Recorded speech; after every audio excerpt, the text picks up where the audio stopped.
ஒரு அழகான கிராமத்தில் சுவைக்காடு என்ற தோட்டம் இருந்தது. அங்கு மாம்பழம், பலாப்பழம், தக்காளி, கேரட் என பல வகையான காய்கறிகளும் பழங்களும் வளர்ந்து வந்தன.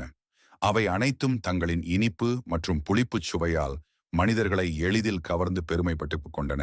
ஆனால் அதே தோட்டத்தில் இருந்த பாகற்காய் மட்டும் எப்போதும் சோகமாகவே இருந்தது. அதற்கு ஒரு வருத்தம்.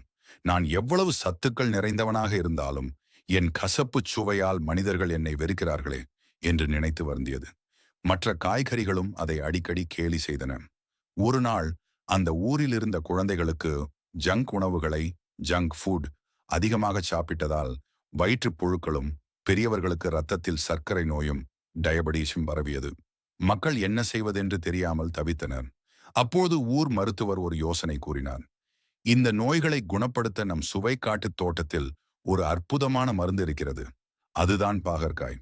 அதன் கசப்புச் சுவைதான் வயிற்றுப் புழுக்களை அழிக்கும்.